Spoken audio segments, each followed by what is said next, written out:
सुनेंगे श्रीमद् भगवद गीता, जिसका विमोचन भी 27 नवंबर 2019 को हुआ था और इसका विमोचन सी रविशंकर जी के हाथ से हुआ। और इंदिरा गांधी स्टेडियम में, तालकटोरा स्टेडियम के अंदर, जिसकी कैपेसिटी है 30,000 आदमी, तो 30,000 आदमी वहाँ था उस टाइम पर। उसके सम्मुख सी रविशंकर जी ने इस ग्रंथ का विमोचन किया था। विश्व की पहली बोलने वाली भगवद गीता, बोलता हुआ ग्रंथ, हमारे हिंदू सभ्यता को जागृत करने के लिए इस मद भगवद गीता का विमोचन किया। अब इसको बोलने के लिए भी ये विजडम फ्लूट है, इसके माध्यम से हम इसको सुन सकते हैं। इसकी इलेक्ट्रॉनिक चार्जिंग भी मोबाइल की तरह होती है और इसमें ऑक्स लीड लगा सकते हैं और इसके साथ ही ईयरफोन भी इसका इस्तेमाल कर सकते हैं। और इसको 1 घंटे चार्ज करने के बाद 7 घंटे का बैकअप देता है। आइए अब हम देखते हैं श्रीमद् भगवद गीता, इसको कैसे स्टार्ट करते हैं। इसके ऊपर वाले बटन को लॉन्ग प्रेस करेंगे तो स्टार्ट हो जाएगा।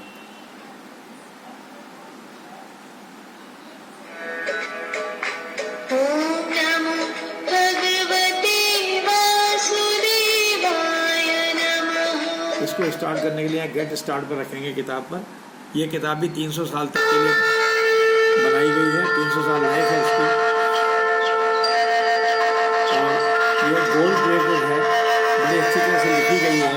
अब इसको अगर हम देखेंगे, इसके अंदर जितने भी चित्र हैं, जैसे पहले हाथ से बने हुए चित्र होते थे उसी तरह के चित्र हैं। और किसी भी चित्र पर लगेंगे तो जो थीम डाला हुआ है वो चित्र भी बोलता है। यहाँ पर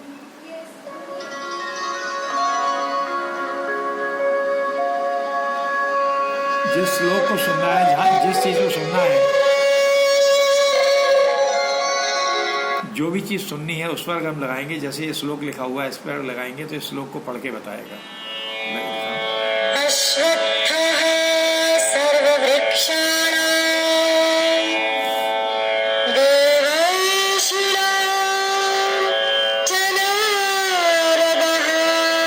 इसी तरह से इस पुस्तक के अंदर जितनी भी चित्र दिए हैं सब चित्र बोलते हैं, प्लस इसके अंदर जो भी चीज़ें थीम डाली हैं 108 श्री भगवद गीता के 18 अध्याय जो है, 18 अध्याय का यहाँ वर्णन किया गया है। और इसके बाद में हमने जब महाभारत सुना था तो उस टाइम पर युद्ध शुरू होने से पहले सब लोग अपना अपना शंख बजाते थे, तो उस शंख में हर एक के शंख का अलग अलग नाम था। तो श्री कृष्ण भगवान के द्वारा जो शंख बजाया जाता था वो पंचजन्य शंख था, और उससे कौन सा स्वर निकलता था आप यहाँ खुद सुन सकते हैं।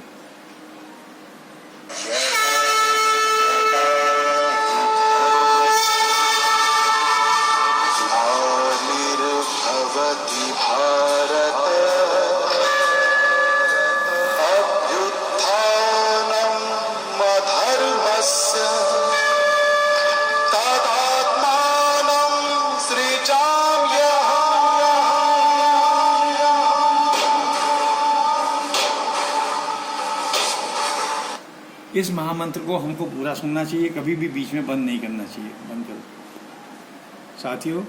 अब हम देखते हैं 18 अध्याय जिस तरह से यहाँ वर्णित किए गए हैं। हर अध्याय के शुरू में एक पेज दिया है, उस पेज के ऊपर कुछ चित्र आप देख रहे हैं, ये कुछ भजन है। कमल का फूल देख रहे हैं, ये श्री रविशंकर जी द्वारा मेडिटेशन यहाँ पर रिकॉर्ड किया गया है। इसको हम मेडिटेशन कर सकते हैं। 18 अध्याय में 18 मेडिटेशन है। हम जब सुनना चाहते हैं पूरे अध्याय को, हम श्लोक बाई श्लोक सुन सकते हैं, अर्थ के साथ दो शंखों पे लगा के सुन सकते हैं, मोरपंखी पे लगा के इसकी व्याख्या सुन सकते हैं, और बांसुरी पर लगा करके इसी श्लोक को गा करके हम सरल भाषा में, हिंदी भाषा में सुन सकते हैं।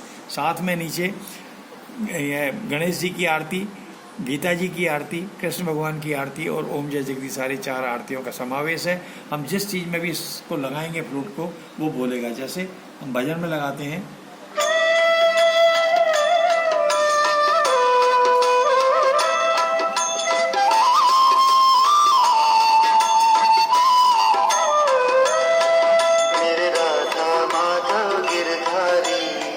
इस प्रकार 108 भजन जो हैं श्री कृष्ण भगवान के सारे अध्यायों में थोड़े थोड़े डाले हुए हैं। अब हम मेडिटेशन सुनते हैं।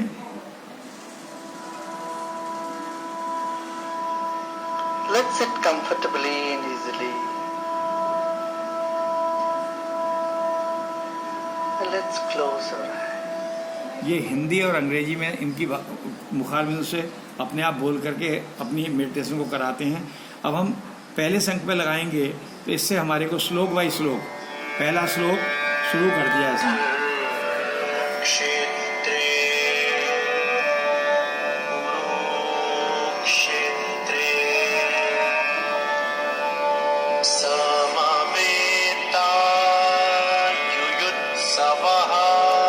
इस प्रकार से ये पहला श्लोक, फिर दूसरा श्लोक, फिर तीसरा श्लोक, इस तरह से पूरे अध्याय को बोलेगा। अब इसके दूसरे संग अगर डबल संग पे लगाएंगे तो पहले श्लोक बोलेगा, फिर उसके बाद में अर्थ बोलेगा। अब तीसरा चैप्टर है हमारा मोरपंखी का। अगर मोरपंखी पे लगाएंगे तो ये यहाँ से प्रवचन के तौर पे पूरे कुरुक्षेत्र की भूमि तैयार थी अब तक के सबसे बड़े धर्म युद्ध को जन्म देने के लिए। कुरु और पांडव सेना एक दूसरे के विरुद्ध युद्ध स्थल पर तैनात थी, लेकिन महाभारत का बिगुल बजने से पहले नेत्रहीन धृतराष्ट्र अपने सचिव संजय से युद्ध स्थल की स्थिति के बारे में पूछते हैं। अब इस प्रकार से इसको पूरा व्याख्या के तौर पर पूरे अध्याय को ये बोलता रहेगा। साथ में बांसुरी जो दी हुई है, इस बांसुरी पे यदि हम लगाते हैं तो इसी का सरल भाषा में ये गा करके पूरे अध्याय को बताएगा।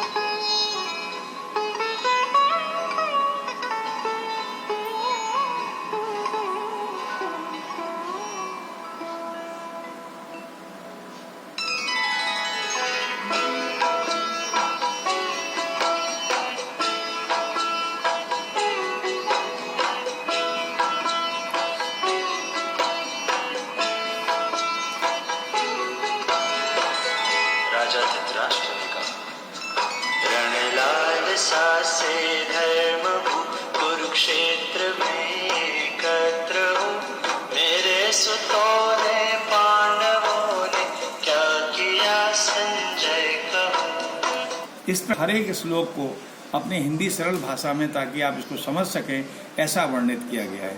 आइए देखते हैं यहाँ जो आरती दी है, अगर हम इस पर टच करते हैं, गणेश जी की आरती, जय गणेश जय गणेश जय गणेश। गीता जी की आरती,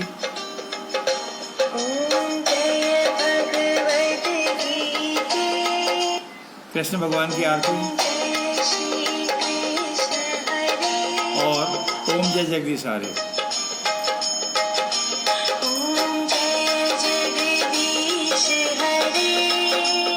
इस प्रकार से जिस चीज़ की हमको रिक्वायरमेंट है वो हम कर सकते हैं। बंद करो। जैसा हमने बाहर देखा, अब हम एक श्लोक के ऊपर आते हैं। अब यहाँ से अगर हमें एक श्लोक सुनना है तो यहाँ भी शंख बना हुआ है, शंख पर अगर हम रखेंगे तो पूरा श्लोक पढ़ के बताएगा। आयनेषु च सर्वेषु यथा भागमवस्थिताः भीष्ममेवाभिरक्षन्तु भवन्तः सर्व एव हि। इस प्रकार हम श्लोक सुन सकते हैं। यदि हमारे को बीच में कोई कठिनाई आती है बोलने में, तो जैसे कोई लंबे लंबे शब्द होते हैं, इनका हम उच्चारण प्रॉपर नहीं कर पाते हैं, यदि हम इस शब्द पर रखेंगे तो उसका बोलना हमको बताएगा। पास करो। यथा भागम वस्थिता। अब इसको बार बार हम सुन करके उसको सही उच्चारण के लिए हमारे को मदद मिलेगी। अब इसका अर्थ क्या है, अगर सुनना चाहेंगे तो दोबारा इसको टच करेंगे, अर्थ बताएगा। अपने अपने स्थान पर स्थित रहते हुए। और इसी को हम अगर गा करके सुनना चाहते हैं श्लोक को, तो इस पे लगाएंगे बांसुरी पर। तो निज निज मोर्चों पर वीर पूरा बल धरे, सब मोर चारों छोर से रक्षा पितामह की करे। यहाँ इसको अर्थ को सुन सकते हैं। अपने अपने स्थान पर स्थित रहते हुए आप सब लोग भीष्म पितामह की ही सुरक्षा करें। अब इसके बाद अगर हम इसका व्याख्या सुनना चाहते हैं, प्रवचन सुनना चाहते हैं, तो व्याख्या जो है मोरपंखी पे लगाकर इसकी व्याख्या। पिछले श्लोक से दुर्योधन की मानसिकता का पता चलता है कि कैसे वो पूर्ण रूप से भीष्म पितामह और उनके युद्ध कौशल पर निर्भर है। अब इस तरह की चीज़ों को हम देख करके इसमें बहुत सारे ऐसे फीचर दिए हैं, वही अंग्रेजी में भी, और अंग्रेजी की व्याख्या भी सुनी जा सकती है। अब जो अर्थ हमने सुना था उस अर्थ को यदि हम हमारी 16-17 भाषाओं में बोलता है, अब जो भी भाषा हम यहाँ से सेलेक्ट करेंगे उस भाषा में अर्थ को हम सुन सकते हैं। और जब हम श्लोक के साथ अर्थ सुनते हैं उसमें भी जिस भाषा को हम सेलेक्ट करेंगे तो पहले श्लोक बोलेगा संस्कृत में, बाद में उसमें अपना उसी भाषा में। अब बात ये आती है, नेपाली। हमने नेपाली चुनी, अब जो हिंदी में लिखा हुआ है उसको नेपाली में कैसे कन्वर्ट करता है। आफ्ना आफ्ना स्थानमा रहेर तपाईं सबैजना भीष्म पितामहलाई नै सुरक्षा गर्नुहोस्। तो अगर हम दूसरी भाषा में जाते हैं, गुजराती अगर लेते हैं, गुजराती। अब गुजराती में से वो सुनेंगे तो गुजराती में कैसे તમે बोलेंगे? બધાએ પોતાના હોદ્દા પર અડગ રહી દાદા ભીષ્મને પૂર્ણ ટેકો અને રક્ષણ આપવું જોઈએ। तो इस तरह से हम जिस भी भाषा को चाहते हैं उस भाषा में सुन सकते हैं, और ये हमारा 16 भाषाओं को बताता है। अब जितने चित्र अंदर दिए हैं वो सिर्फ चित्र बोलते हैं, चित्र पर लगाएंगे तो जो उसमें थीम डाला हुआ है, युद्ध का चित्र डाला हुआ तो युद्ध के हिसाब से हमारे को बोल के बताता है। साथ में हमारे को अगर कई बार ऐसा होता है हमारी मनोदशा ठीक नहीं होती है, हमारे को बेचैनी होने लगती है, हमारा बीपी हाई होता है, ऐसी अवस्था में यदि हम बांसुरी को 3 बार आंख बंद करके बैठ के सुन लेते हैं तो हमारा वो बीपी और चिंता की बातें दूर हो जाती हैं।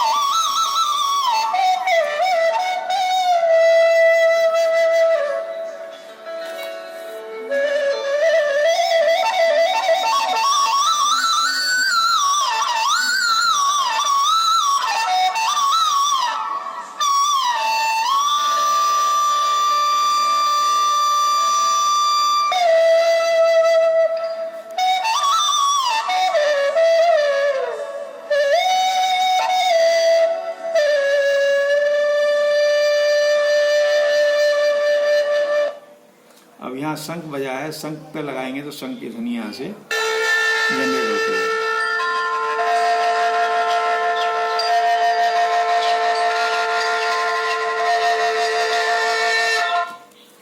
इस तरह इस भगवत गीता का जो हम अध्ययन कर सकते हैं, सुन सकते हैं। जो लोग बिल्कुल नहीं पढ़ना जानते हैं उन लोगों को भी अगर प्रैक्टिस बता दी जाए कि इस तरह से हमको इसको सुनना है तो उस चीज़ का भी वो श्रवण कर सकते हैं।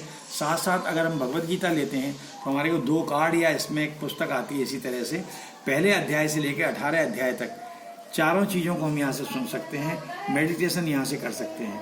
जैसे अगर हमने प्रवचन सुनना है, हमने प्रवचन कुरुक्षेत्र की भूमि तैयार थी अब तक के जो सबसे चीज़ हमने वहाँ सुना बड़े वही धर्म हमको यहाँ पर भी जन्म बोल के देने बता लिए। रहा है।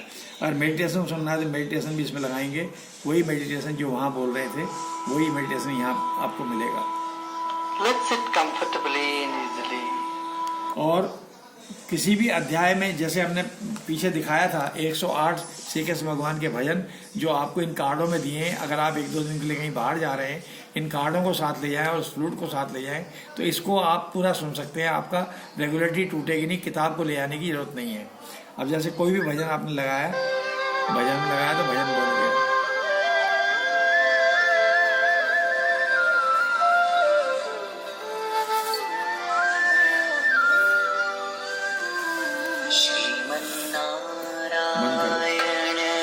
जैसा कि हम सब जानते हैं श्रीमद् भगवत गीता हमारे जीवन का एक मैनुअल है। हमारे जीवन को हमने कैसे जीना है, हम कहाँ से आए थे और हम कहाँ पहुँचेंगे, और हमारे जीवन में हमारे कैसे विचार होने चाहिए, कैसा हमारा कर्म होना चाहिए, इस सब के बारे में बताया है। इस पूरी गीता के अंदर जगह जगह पर हमारे शरीर में होने वाले अलग अलग विकारों के बारे में बताया गया है। जैसे भरोसा, कृतज्ञता, शांति, सहनशीलता, इस तरह से 15 क्षेत्र हमारे शरीर के हैं। इन 15 क्षेत्रों में 24 घंटे में जो 64,000 विचार हमारे मन में आते हैं, उन विचारों से हमारा मन प्रभावित होता है। उससे बाहर निकलने के लिए इस भगवत गीता के अंदर ही सब कुछ कहा गया है। अगर हम समझ के उस जगह पर जा सकें तो होगा, नहीं तो हमारी इस भगवत गीता के निचोड़ को इस लाइफ लेसन के एक सीरियल में डाल दिया है। इसमें अगर हम जो भी चीज़ सुनना चाहते हैं उसको सुन सकते हैं। माना क्रोध के ऊपर हम सुनना चाहते हैं तो क्रोध पे हम लगाएंगे तो क्रोध के बारे में क्या कहा गया है। श्रीमद् भागवत गीता, टॉपिक एंगर, क्रोध। परिचय, इंट्रोडक्शन। क्रोध दिखाई नहीं देता, पर जब हमें आता है तो बहुत कुछ बिगाड़ कर चला जाता है। यानी हमारे को क्रोध जब आता है तो हम बिल्कुल अपना आपा खो देते हैं और उस क्रोध के वशीभूत होकर के हम पता नहीं क्या क्या कर जाते हैं। इसी क्रोध के ऊपर इस पूरे नीचे जो लाइनें दी हैं इसमें पूरे अध्यायों के बारे में, दूसरे अध्याय का 56वां श्लोक, 62वां श्लोक, 63वां श्लोक, तीसरे अध्याय का 37वां श्लोक, इस तरह से विभिन्न अध्यायों के श्लोकों को यहाँ पर संकलन करके दे दिया गया है। अगर हम किसी चीज के बारे में सुनना चाहते हो तो यह मोरपंखी पे लगा करके उसको सुन सकते हैं। पिछले श्लोक में अर्जुन ने व्यक्ति द्वारा ना चाहते हुए भी पाप किए जाने का कारण पूछा। अब भगवान कृष्ण यहाँ उत्तर दे रहे हैं, लेकिन पहले बता दें कि अध्याय 2 के 62वें श्लोक में भगवान ने व्यक्ति के स्वभाव पर बात की थी। श्री कृष्ण ने बताया था कि जब व्यक्ति किसी वस्तु पर चिंतन करता है तो इससे उसके मन में वस्तु के प्रति काम भाव जाग उठता है।